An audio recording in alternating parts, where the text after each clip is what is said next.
Bom dia, boa tarde, boa noite. Eu sou Leonardo Barreto, você sabe, estou aqui com meu amigo João Rummel para entrevistar o deputado Eduardo Cury, né, ex-prefeito de São José dos Campos. Não, ex-deputado, mas está nesse ambiente estratégico de Brasília, né, e tem uma penetração muito grande no debate sobre a conjuntura política brasileira, está sempre orientando o pessoal para onde ir.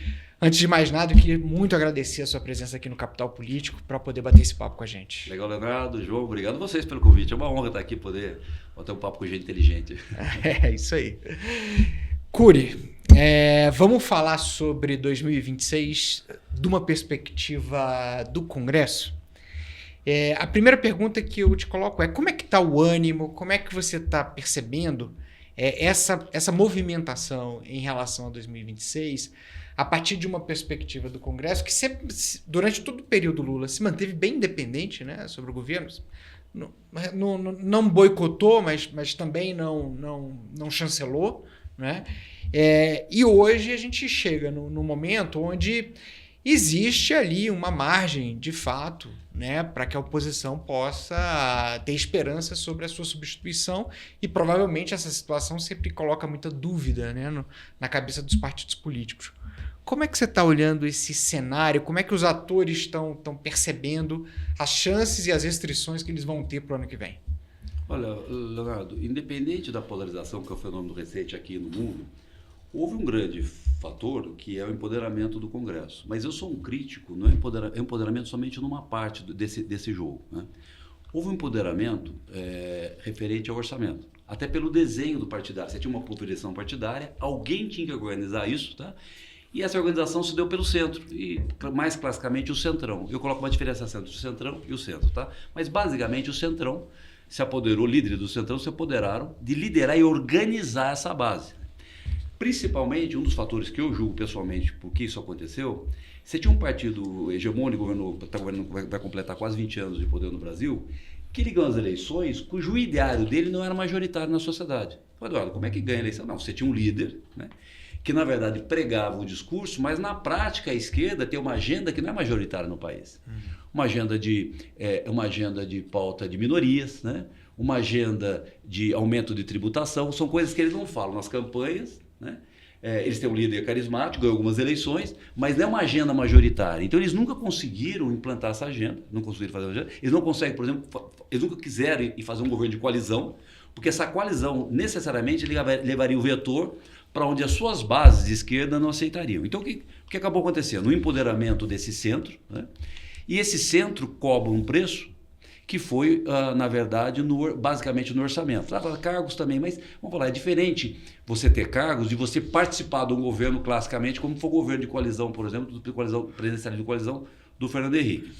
Isso, na minha opinião, causou uma grande distorção, né? Você tem um empoderamento, e esse empoderamento não se deu na função fim do Congresso, que seria liderar debates de políticas públicas, liderar debates de reforma, a ponto de hoje, agora uma crítica, né, ele está quase que subordinado ao Poder Judiciário, ele está sob certa ótica dependente do Executivo, então ele não cumpre, na minha opinião, o seu papel principal, que é liderar, né, os grandes debates nacionais das políticas públicas. Ele abriu mão disso para, na verdade, cuidar de orçamento e cuidar de emenda. Então, é um empoderamento, ele tira a capacidade do Executivo, porque ele entra na parte que interessa ao Executivo, que é a capacidade de investimento, mas ele não entra, quando falava ali em empoderamento do orçamento, não, ele não entra em 95% do orçamento, são despesas obrigatórias. Ou seja, você não vê um debate no parlamento, fala assim, vamos rever despesas obrigatórias, vamos otimizar despesas obrigatórias, vamos ver onde está sendo factível, onde está sendo eficiente. Não há.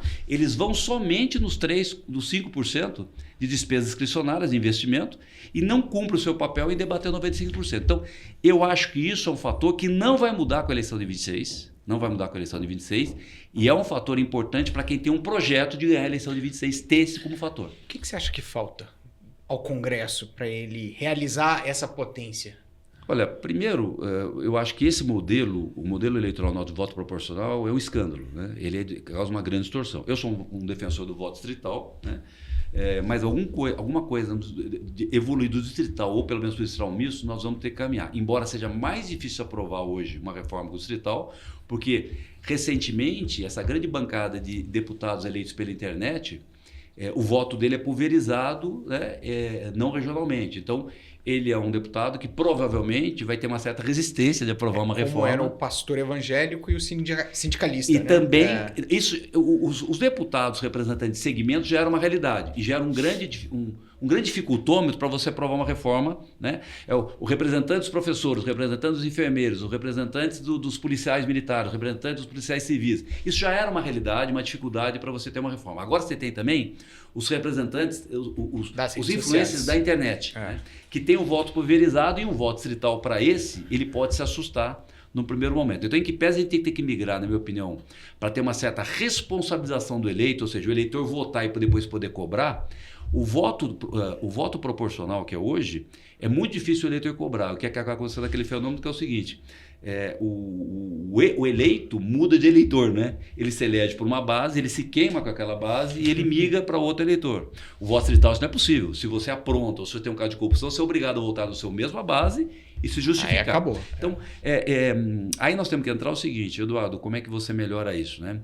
Você precisa, na verdade, no meu entendimento, um governo forte, né, com amplo apoio popular, para iniciar uma série de reformas, inclusive reformas no âmbito do rearranjo político. E aí nós estamos falando do parlamento também. Mas não é só isso também. Eu falo também das instituições, né? O judiciário. Bem, eu tenho uma tese diferente da sua, tá certo? A minha tese é o seguinte, ó, a gente vive uma idiosincrasia de poder.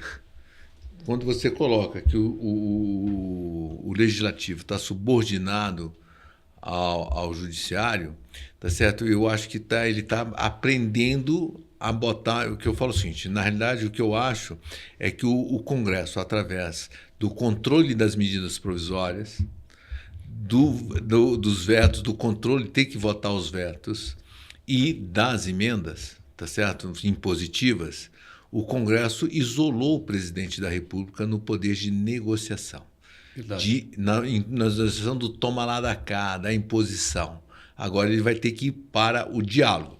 Então é o seguinte, então hoje o executivo, mesmo que ele seja um cara forte, líder, se ele não fizer a maioria de convencimento, ele está fora do ar. Isso é impossível você pensar num processo que eu acho que não tem volta. Quanto ao judiciário, o Congresso hoje começou a testar o judiciário para saber até onde o judiciário vai numa briga e onde ele vai... Tanto que eu, na minha opinião, na majoritária para o Senado, uma das pautas vai ser o Supremo. Não tenho dúvida. Tá certo? Não tenho dúvida. E o Supremo não tem ninguém para defender ele. Então eu brinco que a solução do Supremo vai ser no voto. E no voto para o Senado. E se um presidente da República for corajoso, vai botar isso no palanque. E vai ser uma situação bastante interessante de se colocar. Então é o seguinte, o que eu acho dentro desse momento que a gente está vendo, e que aí eu vou entrar onde eu quero chegar, é o seguinte, que existe esse empoderamento do Congresso natural e que não tem volta. E que dificilmente isso vai mudar mesmo com um presidente forte, a não ser que ele tiver um partido que seja realmente forte e unânime dentro do Congresso Nacional e que tenha uma boa relação. Mas você tocou num ponto que hoje é o cerne do processo, que é saber o seguinte, quais são as políticas públicas? Quais são as metas que esse governo quer? Como é que a gente vai medir isso? E como é que isso facilita a vida do parlamentar? Olha só, o que falta hoje, eu vou dar um exemplo. Eu fui gerente, na época do Fernando Henrique, de um programa de pecuária de corte. E ele era matricial. Eu tinha uma política de melhorar a política, mas eu tinha metas. Erradicar a fitosa, aumentar o consumo de carne, aumentar as exportações, aumentar a eficiência do rebanho. O Lula acabou com isso. E botou assim, melhoria do rebanho. E aí eu boto dinheiro lá, o que é melhoria de rebanho? Qualquer coisa. Muito genérico. Muito genérico. Então é o seguinte, o que eu acho que falta hoje é um pouquinho dessa transparência, de saber o seguinte, quais são as políticas públicas que nós temos e aonde que a gente vai chegar com essas políticas públicas. Tem um projeto do Tasso Gereissati, 295 de 2016, se não me engano, que já foi aprovado no Senado, que traduz isso. Você acha que esse é um debate que até para dar melhor transparência na aplicação dos recursos das emendas poderia ser uma coisa que se viabilizaria? João, eu tenho uma visão um pouco mais diferente e radical disso. Isso era possível, na minha opinião, há uns 15, 20 anos atrás. O Estado brasileiro foi tomado por tanto privilégio, tantas distorções, tantos programas que iniciaram por uma função e ficaram gigantes, né? Que hoje é impossível você falar assim, vamos fazer uma otimização do projeto tal, como você citou como exemplo agora. Acho impossível. Impossível não. É inócuo, porque o orçamento brasileiro está todinho tomado, na minha opinião, por distorções, ineficiências, privilégios e um pouco de corrupção também. E você fala, Eduardo, como é que se ataca isso? Eu não vejo outra forma senão uma grande crise, né? Ou seja, você tem as duas teses. Como é que você ajusta isso? Faz uma reforma de ajuste do Estado, né, para caber no bolso do cidadão. Isso já foi tentado, é impossível. Ou seja, porque cada um desses segmentos, existe um lobby, existe pessoas legitimamente que recebem aquele benefício. É muito difícil você fazer uma reforma, o tamanho da distorção que está o Estado brasileiro, porque isso não foi debatido com a sociedade. Foi pontualmente, olha, vamos criar um benefício BPC. Legal, bacana, todo mundo apoia. Depois você pega aquilo e multiplica por 10 vezes. Vamos criar um benefício para mitigar o agro que está recebendo uma competição desleal da Europa. Você cria o benefício, tá certo? Você não tira nunca mais. Você não mede se aquilo é necessário, se é eficiente. Ou seja, eu posso dar aqui para você dezenas de exemplos, né? A minha humilde opinião diz que só é possível se faltar o dinheiro. Ou seja, você só vai conseguir ajustar o Estado brasileiro para saber o que é programa necessário, o que pode ser melhorado, o que deve ser extinto se estiver faltando dinheiro. Isso é possível com crise. É a única forma, porque politicamente você pode eleger um governo. Vamos imaginar o seguinte, ó, eu estou no campo da direita, eu trabalho num projeto da direita e tenho expectativa que nós vamos ganhar a eleição em 22. Respondendo um outro comentário seu também. A não ser que um presidente ganhe com grande apoio. Só a direita pode fazer uma grande base, a esquerda não consegue fazer, porque ela não é majoritária na sociedade. Tá?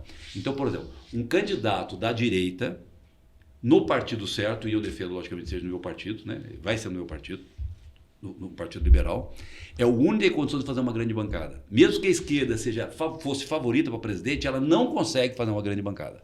A direita consegue fazer. Ela consegue ter maioria no Senado e ter quase que uma maioria na Câmara. Ou seja, o custo de você formar a maioria na Câmara fica muito baixo. Uma coisa é você se eleger presidente com 40 deputados. Você vai ter que buscar mais 200. Uma coisa é você eleger o senador como presidente com 12 senadores. Você vai ter que buscar mais 40. A outra coisa é você eleger já presidente com a maioria no Senado e com 150 deputados. Ou seja, o custo político de compartilhamento do governo fica muito mais fácil. Mas o que eu estou dizendo é que só isso não é a condição necessária. Por quê? Todos esses programas, distorções, benefícios, né, cada um tem um padrinho e um beneficiário. Ou um grupo de pressão, ou corrupção, ou, na verdade, legitimamente alguém que depende daquilo, em que pese necessariamente nem todo mundo mais precise. Você não consegue fazer isso, na minha opinião, de forma com esse arcabouço que nós temos. Então, ou você precisa, na minha opinião, só uma grande crise é possível, ou, na verdade, você induzir uma grande crise controlada. Tá? Para que, com a falta do recurso, você possa falar, judiciários estão gastando muito. Nós vamos fazer, não tem dinheiro para pagar no final do mês. Olha, Bolsa Família tem fraude, tá certo? Nós vamos separar o que é legítimo, quem precisa e quem pode trabalhar. E Zona Franca de Manaus, tá certo? Olha, tem que mudar tudo isso aí. É maracutaia, corrupção, né? E pouco benefício que realmente chega na ponta. Eu não vejo como pontualmente um presidente possa falar assim, vamos agora fazer a reforma da Zona Franca de Manaus. Não consegue, porque ele depende daqueles lobbies para aprovar outras matérias. É impossível. Então, no meu humilde entendimento, só é possível com uma grande crise se você quiser reformar o Estado de forma a ajustá-lo para a real necessidade. Pontualmente você pode fazer. Eu lembro assim, você teve uma grande crise, que foi os anos 80 inteiro, e que abriu uma porta para os anos 90 você rediscutir um monte de coisa, né? Teve uma janela ali nos anos 90 para isso. O Plano Real, na verdade, é fruto da crise dos anos 80. Mas olha só, eu aí vou provocar você. Claro. Olha só, a gente já está numa crise, olha só. A partir do momento que tem uma meta fiscal e o governo tem que atingir a meta e vai ter que aumentar a arrecadação, porque esses benefícios já não estão dando conta, onde ele já está colocando assim, vai ter que cortar alguma coisa, tá certo? Senão, daqui uns dias não tem dinheiro para suas emendas, tá legal? Eu acho que essa crise já está chegando, a água já chegou no pescoço, Tá certo? Então, é uma discussão que eu acho que ela vai ter. Olha só, o teto de gasto foi um negócio muito interessante. Eu sou fã do teto de gasto. Tá certo? Porque o teto de gasto está forçando as pessoas a olharem qual é a prioridade. Fazer a seleção. Ela fazia isso e acabaram com o teto. Não, mas tudo bem, acabou com o teto, mas tem a meta fiscal, porque a inflação está aí, a taxa de juros está 15%. E se não tiver isso, ela não vai mudar. E aí a vida do cidadão vai começar a ficar difícil. Tá certo? Já está difícil. Então, eu, sinceramente, mas assim, eu vou falar o seguinte, eu vou entender que você está falando assim, você ainda acredita no poder do presidente. Não, ele pode liderar. Na verdade, ele precisa de outros fatores para ajustar o Estado brasileiro. Mas você, ao mesmo tempo, fala que precisa ter base no Congresso. Sim. Esta base, por exemplo, todo mundo fala que a reforma tributária foi uma vitória do governo. Não foi do governo. Ela foi iniciativa da Câmara, do Congresso, e o Congresso é que... O governo nem embarcou no final. O governo nem embarcou. O governo só quis faturar. O governo só quis faturar e buscar algum tipo de protagonismo, principalmente em cima de categorias internas. Tá certo? Você vê que igual foi a reforma tributária, tem possibilidade de a gente começar a fazer essa discussão da meta, de melhorar. Eu falo que a reforma administrativa tinha que ser melhorar o gasto público, ter objetividade. Você acha que isso é possível? Isso provoca, nós estamos numa capacidade de criar um amadurecimento para isso, principalmente a oposição que está aí? Olha, mesmo do ponto anterior, quando eu falo crise, é crise real. Que você tem hoje uma crise contratada, que não chegou na rua ainda. Quando eu falo crise, é crise real mesmo, tá? Por exemplo, 2008, década de 80, 2008, pandemia. A pandemia foi uma grande oportunidade, se nós soubéssemos lidar com ela, para você fazer o ajuste que eu estava propondo, que eu defendo. Perdão, você estava falando agora, você falou de criar metas, de que esse movimento pode vir do e Congresso, que o Congresso possa puxar isso. Tá, eu, na verdade, discordo, ou seja, eu acho que a tributária foi uma grande tragédia, e vou explicar os pontos porque eu considero. Eu sou defensor do IVA clássico, eu participei de todas as comissões de reforma tributária. O IVA clássico só funciona com alíquotas para um país pobre como o Brasil, não pode ter na cadeia produtiva o imposto mais do que 15%, né? E ele vai para 29% e mais ainda. Por quê? Qual erro cometeram? O governo, todo mundo sabe disso, você participou, é o seguinte, não foi o governo que liderou isso, veio do Congresso. E o Congresso não é um bom coordenador de grandes reformas, né? Ele não tem esse perfil, porque é tudo que nós acabamos de discutir agora há pouco. O perfil dos seus eleitos não permite que seja um grande líder de grandes reformas, porque você tem uma base técnica que tem que comandar. O que eles fizeram? Soltaram o API, coitado do API, para negociar no Congresso. Quando quem tinha que negociar era o governo. O governo tinha que negociar. Você não viu uma participação do ministro Haddad ou do Lula na reforma tributária. O API teve que negociar pontos essenciais do funcionamento do modelo tributário, que foi um pecado. Teve ceder para privilégio, teve ceder para grupos de pressão, né? E até a imprensa até noticiou, inclusive, até possíveis casos de corrupção, né? No final. Ou seja, isso não podia ser conduzido dessa forma. Para você ter uma ideia, eu participei de todos. Um dia eu encontrei com o API no aeroporto e falei para ele.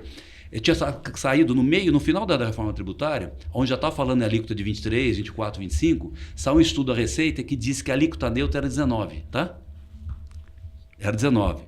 18 ou 19. Eu falei, API, por que vocês inventaram de falar 24, 25, se agora falou, Eduardo, eu estava fora do governo e a Receita se blindou, agora que ela entregou os estudos. No final da reforma, eu perguntei para vários agentes, segmentos da sociedade, do meio empresarial, que estava brigando para ter exceção, porque você propõe 25, cara, 25 não funciona, né?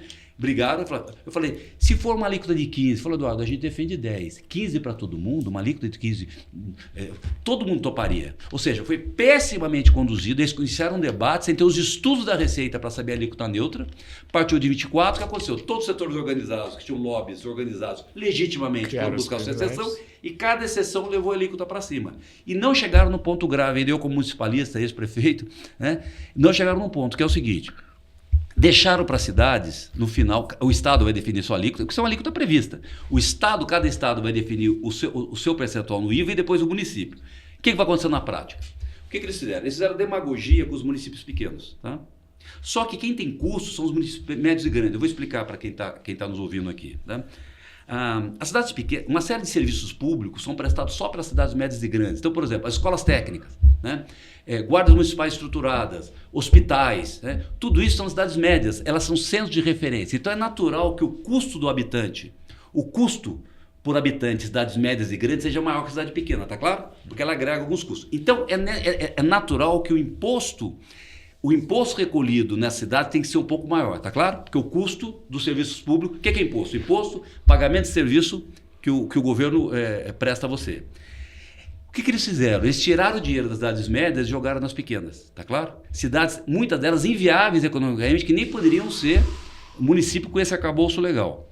O que vai acabar acontecendo? Quando chegar no município, o prefeito, na época, quando ele tiver que definir a alíquota dele, ele vai fazer a conta e falar o seguinte: opa, essa alíquota, deixaram 2% dos 29 vai para o município. Ele vai fazer a conta e fala assim: opa, pera um pouquinho só, eu perdi o ICMS, perdi o ISS e agora 2%. Ele vai descobrir que o 2% não fecha a conta dele, porque ele vai ter que manter a escola, educação e tudo mais. Na hora de aprovar na Câmara, ele vai falar assim: a alíquota neutra não é 2%, é 3 ou 4%. Então nós não estamos falando 29%, nós estamos falando 30%, 31%. A cidade vizinha, pequenininha, ela pode 29%. E vai receber ainda do fundo de compensação, desse fundo imaginário, um dinheiro que não colocaram ainda, né? Um dinheiro invisível, que não vai chegar nunca, um valor maior. Então os pequenos municípios falaram: olha que ótima reforma para mim. Prometeram para a gente, a CNM, a Confederação Nacional dos Municípios, corretamente, falou assim: olha, vocês vão receber mais do que recebem hoje. O problema é que os grandes custos estão nas médias e grandes cidades. E elas vão ser obrigadas a ter alíquota maior. Então nós estamos falando em algumas cidades, na minha opinião, a minha cidade, por exemplo, São José dos Campos, eu fiz a conta, ela vai perder 40%, ela vai contribuir mais, o cidadão de São José vai pagar mais da nova reforma, vai ter mais imposto sobre o cidadão de São José e no orçamento municipal vai receber 40% menos. O que o prefeito da época vai ter que fazer? Vai ter que pegar uma alíquota no mínimo dobrada. Então não é 2, vai virar 4, tá claro? Então eu sou um grande crítico. O IVA clássico, ele podia ser feito com 15% se fosse bem conduzido, mas você teve um presidente que não acredita na reforma, né? Deu uma banana, ele tinha que negociar. Senador, você é contra a reforma? O que é? Então vou fazer o seguinte: você precisa de uma ponte, eu vou te dar uma ponte do seu estado, mas não mexe no texto. Porque o texto ele tem que ter um certo equilíbrio, ele tem que ter certa funcionalidade. E eles permitiram colocar uma série de exceções de lobbies organizados, né? E até, como disse a imprensa, até quem sabe possivelmente corrupção. Então isso foi um crime e eu acho que um próximo governo vai ter que rever essa reforma tributária. Eu penso um pouquinho diferente de você. Eu acho que a reforma ela tem instrumentos muito claros. Quanto à alíquota, todo mundo está falando é um chute, porque o que acontece é o seguinte: tem a possibilidade, na minha opinião, de ter menos sonegação, tá certo? Concordo.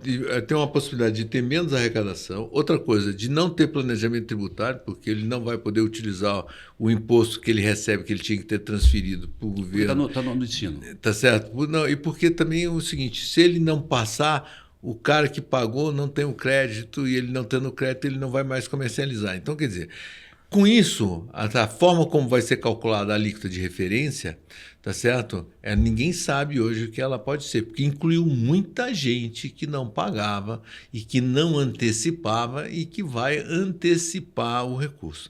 Por que eu estou falando isso? Tá certo? Olha só, dentro do seu discurso, tá certo, eu coloco o seguinte: quem paga o imposto sobre consumo? Consumidor. Consumidor. Sempre. Não é a empresa. Não. A empresa simplesmente antecipa. Então, quando o setor do meio da cadeira fala: eu vou pagar mais imposto, ele não está pagando mais imposto. O que ele está fazendo é uma antecipação de mais imposto. O que ele briga é o seguinte: porque se você encarece o produto dele, ele vende menos. Então, naturalmente, ele é contra uma alíquota alta, porque ele não consegue repassar 100% disso. Ele passa a vender menos. Tá certo, tudo bem. Aí eu concordo que aí tem uma discussão que é sobre, tá certo, a elasticidade de cada produto que ele Exato. tem em relação a esse processo e com a demanda que o produto tem em relação a isso. Mas eu acho que, voltando agora ao princípio, não de discutir a reforma, que a gente não vai fazer isso aqui, mas o que eu... Olha só, por mais que tenha ruim, é uma puta de uma evolução, foi feita pelo Congresso, não pelo Executivo. Isso não é uma tendência e que o Legislativo não teria que estar pensando mais e o setor organizado não teria que estar saindo um pouco mais do Executivo e se aproximando mais do Legislativo para fazer esse tipo de debate? Eu acho que o Legislativo não tem, pela forma de como são votados e o perfil, eles não têm ele não tem uma expertise para fazer grandes reformas, liderar grandes reformas. Tá? Não, acho que não tem. A prova, na minha opinião, eu discordo de você, acho que essa reforma tem que ser rasgada e começar de novo, uma reforma tributária. Eu discordo de você. Uhum. Acho que o Brasil não comporta, o Brasil é um país pobre, de produtividade muito baixa, o Brasil não comporta uma carga tributária de 32%, 35%, 34%. Mas olha só, se ela como é a palavra que você... ela não pode ser mais... o volume de recursos não pode ser maior, vai ser o mesmo. Tá certo? Porque é o seguinte, a forma como eu vou calcular a alíquota de referência é um ano de cálculo de 2 tipos e ver qual que é a referência que vai poder ser feito esse processo. Quer dizer, eu vou ter produtos mais baratos e vou ter produtos mais caros, pagando a alíquota maior, e produtos pagando uma alíquota menor, mas o valor arrecadado é o mesmo. Tá certo? Então, quer dizer, o tanto que você vai gastar é o mesmo e você vai ter que pagar uma forma em relação a isso. Eu acho uma visão pequena a gente discutir só... Então, quer dizer, a alíquota que a gente vai pagar é a alíquota que a gente já está pagando. Não se sabe ainda. Não se sabe ainda. Porque ao longo desses anos, você tem um sistema maluco que tinha que jogar no lixo, o anterior. Só que você tem uma série de exceções, ou seja, o que acabou acontecendo? Mas eu estou te falando, essas exceções, elas já vão entrar dentro do cálculo. Porque olha só. Não, sim, eu estou dizendo o seguinte, não é verdade que muitos desses setores paguem alíquotas tão altas. Por exemplo, grandes empresas, quando vêm para o Brasil, já procuram no Estado e falam assim, olha, sem incentivo não tem como competir lá fora. Então ele já tem alíquota menor. Tá? Uma grande parte é da formalidade. Não paga porque não paga, sonega mesmo. Então, você pegar você querer manter essa arrecadação tributária na atividade produtiva, eu acho um grande erro. Então, vamos lá, o que eu estou dizendo para você. Eu sou contra o Brasil ter uma carga tributária tão grande na atividade produtiva. E é uma hipocrisia da esquerda, porque todo debate da tributária, a esquerda falava o seguinte, temos um absurdo, tributação no trabalho e na atividade produtiva pega o mais pobre, nós temos que tributar a renda. Eu falo assim, ótimo, combinamos com isso. O que eles fazem? A reforma tributária mantém exatamente a carga tributária na produção como era antes. Aí tem um outro fator que eu não comentei com vocês. Eu acho inviável um país, vamos lá, 17% só dos nossos jovens sai do ensino médio com raciocínio lógico, tá? Sabendo ler. Então, assim, a produtividade do Brasil é muito baixa. É impossível, não existe país no mundo, nos últimos 70 anos, que se desenvolveu com uma carga tributária de 32%. Você tem os nórdicos, os nórdicos tiveram uma carga tributária depois de se desenvolver. Quando eles desenvolveram 50%, 60%, a carga tributária deles era na faixa de 20%. Então, o Brasil, ninguém consegue provar para mim que com 34% o Brasil vai se desenvolver. E o que a esquerda fez, na verdade? Como na Constituição de 88, o grande pecado foi aí, né? Eles criaram uma série de um mundo ideal, tá certo? E depois, por o nosso azar, eles foram os mesmos que ganharam as próximas eleições, eles descobriram que não vamos pagar aquela conta. E o que acabou acontecendo? Perceberam que não tinha renda para tributar renda, porque o Brasil é muito pobre. Eles falaram, opa, vamos tributar consumo, atividade produtiva, né? Porque a gente culpa o maldoso do empresário. E o que acabou acontecendo? O ICMS nasceu com 11% e estava com 32% antes da reforma, tá claro? Ou seja, o que eles fizeram, a classe política, a esquerda? Eu não posso dizer que eu menti na Constituinte, que tudo isso que eu botei de benefício era execuível, que o cidadão conseguia pagar, porque eu prometi. Porque se fosse um outro espectro político, falasse, vocês cometeram um erro, vai ter que reformar. Como foram os mesmos que eram constituídos, é um azar ter sido um ano depois da queda do Muro de Berlim. Foram os mesmos, eles falaram assim, eu sei, entrar a música, assim, a conta não fecha. O que nós temos que fazer? Temos que aumentar a tributação. Não tem renda para tributar. Então o que a gente tem que fazer? Vamos no consumo, porque no consumo a gente mente para o cidadão, dizendo que é empresário, mas na verdade ele está pagando através do o consumidor está pagando. E esse modelo foi que a gente acabou expandindo os gastos públicos, porque era fácil fazer isso. Até quando bateu 34, chegou um certo consenso que era impossível transferir para cada atividade produtiva, porque isso trazia bastante deficiência. Para quem não está entendendo, a deficiência é o seguinte, olha, um carro tem 30%, 40% de imposto. Se ele tiver 30%, 40% de imposto menor, esse carro vai custar 30% mais barato. Você vai vender muito mais carro, tá certo? É isso, basicamente isso. Então, o empreendedor fala, eu quero menos imposto, não porque eu estou pagando, quem paga o consumidor, porque eu vou poder vender mais. Essa que é a questão. O Brasil adotou o modelo de tributar o consumo, por causa da Constituição de 88, e, no meu entendimento, esse modelo é inviável. Então, quando eu vi a reforma tributária, eu falei, está na hora de a gente ter uma alíquota razoável, onde você puder sim tributar o consumo, um pouco de consumo, porque só na renda não vai dar, mas que não inibisse os investimentos e, na verdade, nós pudéssemos competir. Não, o que eles fizeram? Fizeram uma conta de chegada. Nós temos que manter a arrecadação, e mais do que isso, vai ser maior, a arrecadação vai ser muito maior. Por quê? Colocaram uma série de jabutis, né? Expandiram excrescências de benefícios fiscais do Estado, na verdade, em vez de tirar, eles aumentaram, né? A Zona Franca é clássico, né? Ou seja, é clássico, escolheram como relator uma pessoa que é altamente beneficiária da Zona Franca de Manaus. Era óbvio que, na verdade, não ia resolver o problema. Então, eu, como liberal, entendo que é inviável um país ter uma carga tributária tão grande sobre o consumo. E é uma hipocrisia da esquerda, porque ela prometeu que ia reduzir sobre o consumo para discutir sobre a renda. Por que ela discute sobre a renda? Porque não tem renda. O Brasil é um país pobre, né?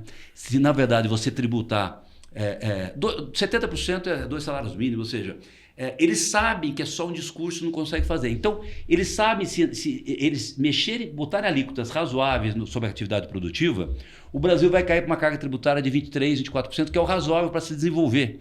Isso não quer dizer falta de dinheiro, vai ter muito mais dinheiro, porque a arrecadação vai aumentar. Só que a esquerda, na verdade, ela defende um espaço maior do governo na sociedade. E isso não representa, não é só mais dinheiro que eles querem um percentual do PIB também. Então, eu acho que se nós tivéssemos 23%, 22% de carga tributária sobre o PIB, nós teríamos muito mais arrecadação, né? Mais arrecadação. A reforma tributária, eu sou crítico porque ela foi na consequência dessa premissa que estava errada. Está claro para você? Eduardo, tem uma questão que nos preocupa sempre, que é como é que as pessoas entendem esse tipo de situação. Elas não entendem. Mas em algum momento, como você está trazendo de certa maneira, assim, olha, existe uma pedagogia possível, que é a pedagogia da crise. A crise vai gerar essa compreensão, como talvez tenha gerado a importância de algum equilíbrio fiscal depois do processo inflacionário que a gente viveu. Exato. Não é? Bom, agora a gente tem juros de 15%, recorde de famílias endividadas, provavelmente à véspera de uma crise de crédito, porque pelos seus próprios modelos, né, os bancos vão ter que reduzir sua carteira em função da inadimplência que está crescendo, e as pessoas endividadas e sem, então, capacidade de refinanciar suas dívidas, porque as taxas de juros, enfim, e a restrição tá por aí. Você acha que essa próxima crise, então, ela pode estar relacionada a uma incapacidade das famílias de refinanciar suas dívidas? Também. Você vai ter uma crise fiscal, que foi bem antecipada aqui pelo João, né? Está contratado, o governo está calibrando para não cair na eleição, vai dar depois da eleição. Você acha que vai ser, ou você acha que ele vai conseguir empurrar isso? Depende, se tiver um novo governo, esse governo vai ter que entrar muito forte. Se for, eu acho que a esquerda sempre eles fazem isso, sempre na esperança de que vai vir alguma coisa de fora, como o boom das commodities que aconteceu no primeiro gestão do Lula. Que a sorte vai nos salvar, tá certo? Não por esforço próprio, né? Mas por isso. Eu acho que eles contam com isso todo o tempo. Tanto é que eles tudo isso prorrogam, né? Joga para frente, endivida, vai considerar na frente. Vou falar a verdade, eles podem pensar isso, porque eles tiveram esse presente que foi um governo ajustado depois do Fernando Henrique e o boom das commodities, tá certo? Então eles não fizeram nada, né? E surfaram. Quando, na verdade, acabou esse bônus, eles quebraram a cara.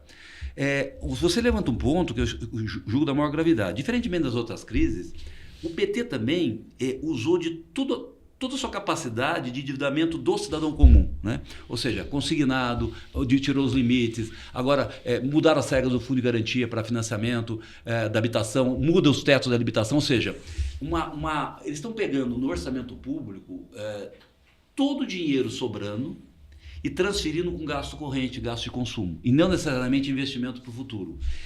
Isso, quando chegar essa grande crise, se chegar, a sua capacidade de reação vai ser muito pequena, né? Ou seja, as ferramentas que você vai ter, um governo vai ter para poder ajustar isso vai ser muito pequena. O próprio juros não está conseguindo dar conta, né? Exatamente. A taxa Selic. Então, os juros, se você tiver, na verdade, um governo que aponte numa direção correta, uma parte desses juros já cai até por expectativa. 2, se você tiver um governo que já tem medidas para equilibrar orçamentos, já tem também uma nova queda. Com essa queda dos juros, você, na verdade... refinancia. Né? Refinancia. Então, você tem, na verdade, um ciclo positivo, né?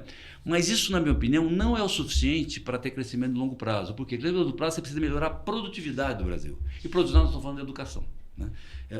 Um governo tem que servir a duas coisas, basicamente. ou é crescimento, né? Crescimento você entrega rapidamente um benefício para a sociedade, mesmo sendo uma sociedade, por exemplo, com baixa escolaridade, mas se tiver crescimento é alguma coisa. E futuro é educação, ou seja, é capital humano, né? O partido que está há 20 anos no poder, né, eles pegaram a educação na faixa de... O PISA, nós estamos na faixa de 40ª posição. Hoje a gente, leitura e matemática, a gente é 65º, 66º, ou seja, eles, na verdade, com um governo de esquerda, 20 anos, tá certo? Foi uma tragédia na educação.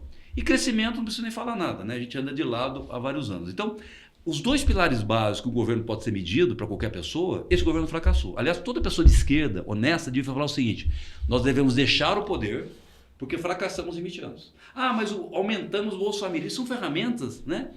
São ferramentas de intermediação, não são um fim. Você não é um Bolsa Família, não é atividade de fim. Atividade de fim é se o cara melhorou de vida, né? Então, essa crise contratada, eu acho que tem um agravante, porque toda a capacidade que você tem de reação e de neutralização de um ajuste, né, que é fazer com que a sociedade não pague um preço muito alto, o governo do PT está usando. Ou seja, vamos jogar mais dinheiro na mão da sociedade através de crédito. Não dá, porque eles na verdade, estão super endividando as pessoas. Então, eu vejo com muita preocupação. É isso. E se na verdade não for possível, Leonardo, você tem uma coisa que a teoria econômica é o seguinte, que a inflação corrige tudo isso, né? Ou seja, quando você tem governos populistas incompetentes, vem a inflação e ajusta isso. O que é? A inflação vem e tira o poder aquisitivo de todo mundo, que é o mais perverso, mas é uma reação da economia quando você tem governos irresponsáveis ou populistas. E como é que você acha que esse debate vai entrar no ano que vem? É difícil todo esse debate entrar numa campanha presidencial.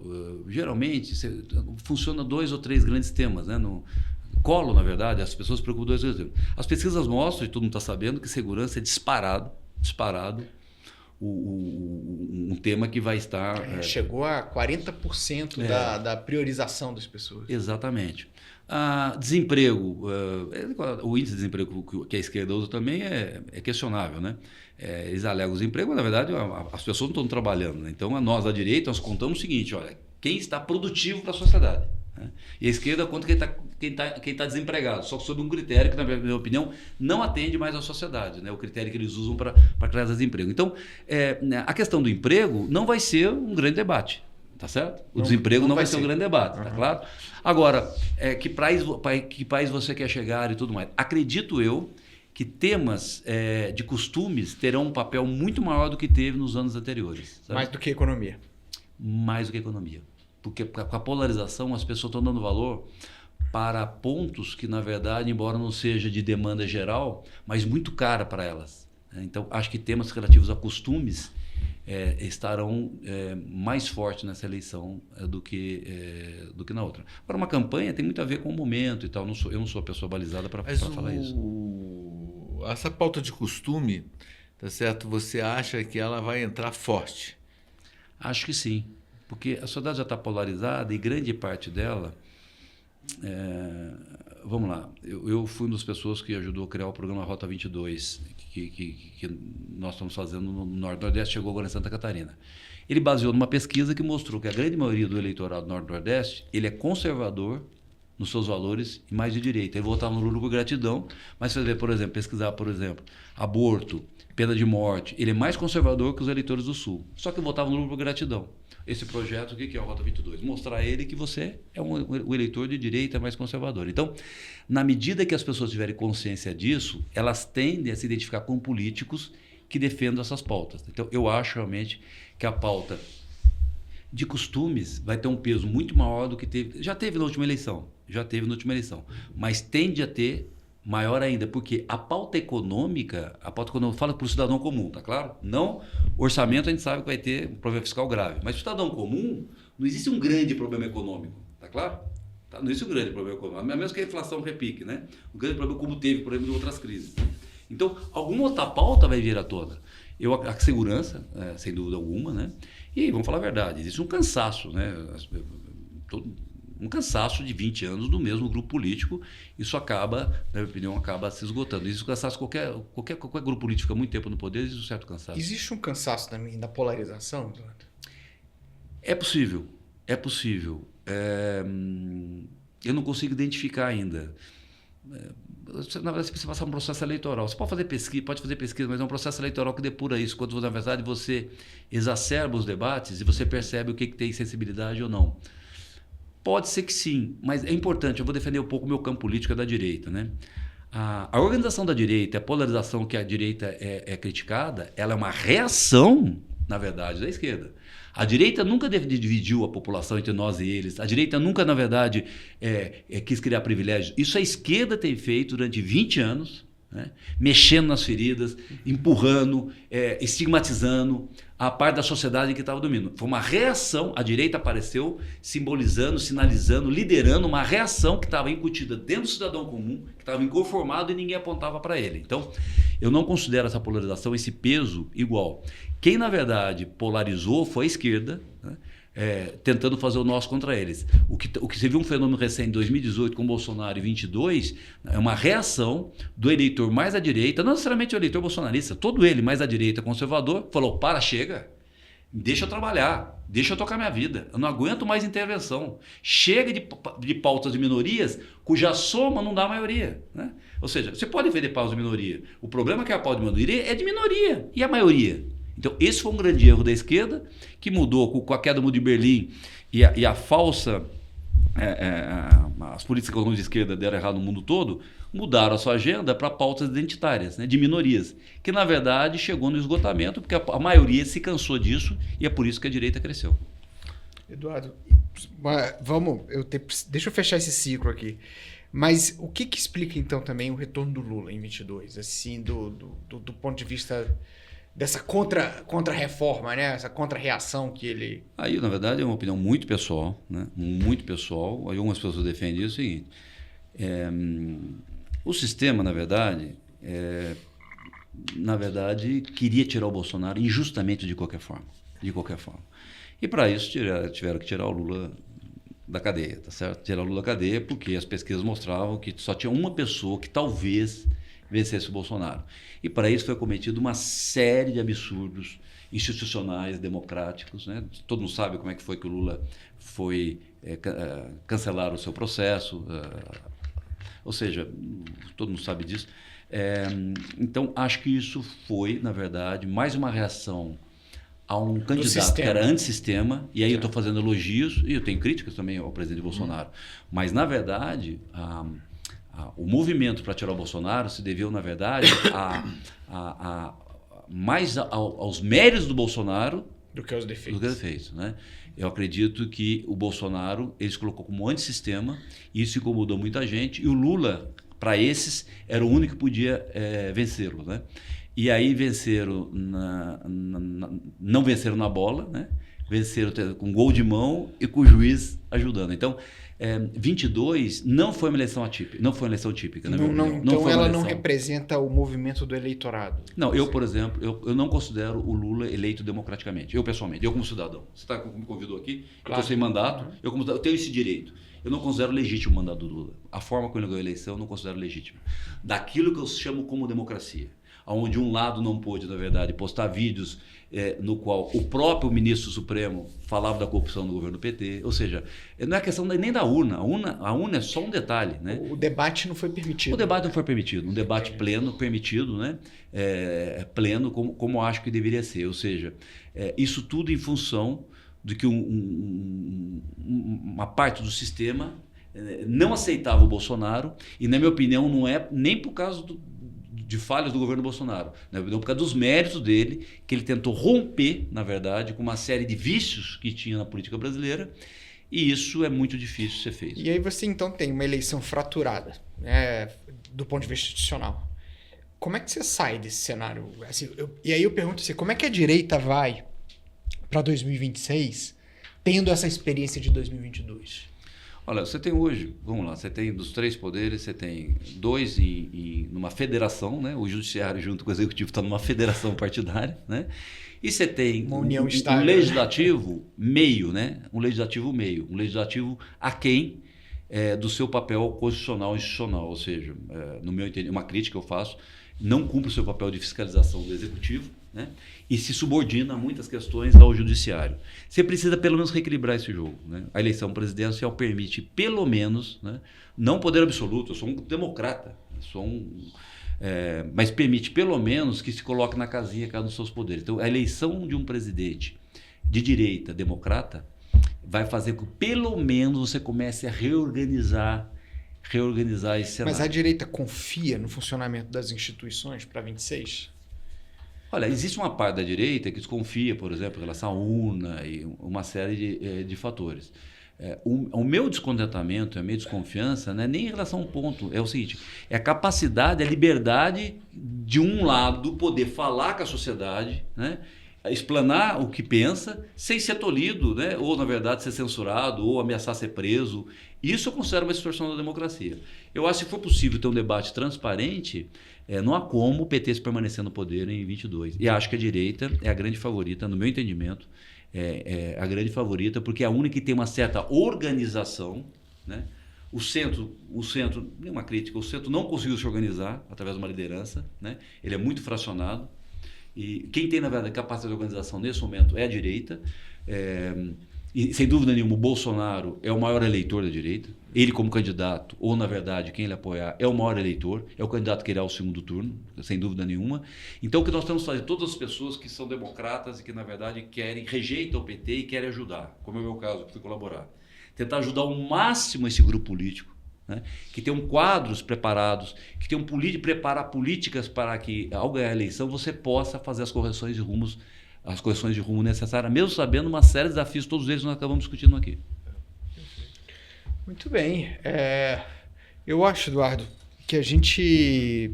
É curioso, né? A gente está discutindo conjuntura, mas a gente está discutindo instituição também, né? A gente está discutindo regra e é muito difícil que isso não seja colocado dentro do mesmo pacote. Mas a gente tem uma variável que foi importante em 2022, que foi uma rejeição ao ex-presidente, né? Isso coloca o Centrão numa posição de querer chamar para si essa indicação da representação da direita, né? Como é que você percebe esse processo, por exemplo? Tá certo que Tarcísio está no Republicanos, mas ele é claramente ligado ao ex-presidente Bolsonaro, mas você também tem um Ratinho Júnior, né, que quer correr por fora, talvez o Zema, o próprio governador Ronaldo Caiado. E aí o pessoal diz assim, essa divisão ela vai comprometer as chances da direita em 2026. Como é que você percebe essa composição e como é que ela vai se resolver? Primeiro que eu tenho uma divergência com a imprensa, e em parte um pouquinho que você citou, é de chamar o Centrão de direita. Não, você tem políticos do Centrão que são de direita. E tem... Um partido do Centrão que está no governo Lula não pode ser considerado de direita, né? Então eu não considero nenhum desses partidos de direita. Republicanos... Nenhum partido que, na verdade, esteja participando do governo Lula pode ser considerado de direita. Um governo de esquerda, um governo que apoia ditaduras, um governo que todos os casos de corrupção esteve intrinsecamente ligado, né? Então, eu não considero esses partidos de direita. Você tem pessoas valorosas, pessoas de valores de direita nesses partidos, até por problemas regionais. O cara não pode tem que ser candidato para aquele partido, porque estados muito pequenos não conseguem nem montar uma chapa, a pessoa só elege deputados. Então, você tem que ter essa compreensão, né? Para você poder montar um projeto e governar o país, tem que ter a compreensão de somar todos que pensam como você. Mas não é impossível um partido desse ter um projeto de candidatura presidencial, principalmente participando do governo Lula. É impossível, no meu entendimento. Por isso que eu acho que o único que tem capacidade de fazer isso é a direita, com todos esses atores, mas liderado pelo Partido Liberal, que é o meu partido. É o único que eu acho que tem capacidade de fazer isso nesse momento, né? Agora, você realmente, para governar, você vai precisar permear por todos esses atores. Mas volto a dizer, se você tiver um projeto claro para um partido forte na eleição, o custo dessa transgressão que você vai ter que fazer, dessa cessão para uma negociação, diminui muito, entendeu? E com isso você, na verdade, passa a ser mais transparente com o eleitor. O grande problema é você promete uma questão e não consegue entregar. Né? Não. Se você tem, na verdade, já na eleição e fala, olha, não adianta só votar em mim, você também precisa votar meus deputados e senadores que estejam, na verdade, coadunados na mesma direção desse projeto, o custo político diminui e, na verdade, você acaba resgatando o voto, a confiança do eleitor. Tá bom, muito bem. Pelo visto, então, você está dizendo que hoje, na sua visão, dificilmente a esquerda vai fazer uma bancada maior do que ela já tem e vai ter pouca presença. Quer dizer, e dificilmente o presidente Lula consegue reverter. E se reverter, vai ter uma dificuldade gigantesca de gerenciar o próximo mandato. Olha, a questão eleitoral está muito nervosa, né? Cada hora você tem um momento. Na verdade, você tem uma coisa positiva, a diminuição de partidos, né? Eu acho que a esquerda vai ter, na verdade, eu acho que vai ter um fortalecimento do PT e partidos de esquerda que hoje gravitam com federação ou apoiam o governo vão migrar, os deputados vão migrar para o PT. Como acontece também em todos os partidos médios e grandes tendem a se fortalecer, os partidos menores a diminuir. Então, você pode ver um fortalecimento do PT, mas não da esquerda. O total de deputados que eles têm na faixa de 150, na verdade, eu acho que tende a ficar igual ou diminuir. Num congresso de 500, né, não pode ser um impeditivo para reformas necessárias que a direita precisa fazer no país. Tá bom, muito bom. Eduardo, olha, foi um prazer gigante ter essa conversa contigo. Acho que, como dizia Santo Agostinho, né, a gente só alcança a verdade numa conversa franca entre bons amigos. Né? E eu acho que isso foi o que a gente teve hoje. E fico muito feliz pela participação. Estou convidado a voltar para essa mesa. Eu agradeço a sua presença e está convidado para voltar mais vezes. Eu acho que aqui abriu um espaço para vários outros debates específicos aqui. Eu falo para minhas filhas estão em idade universitária, eu falo assim, olha, sempre procure conversar com gente inteligente. Procure aprender gente inteligente. Eu vim aqui, na verdade, com essa expectativa e quero agradecer a vocês. Opa, obrigado. Muito obrigado por ter vindo aí. Vamos fazer outras vezes. Legal. Muito obrigado.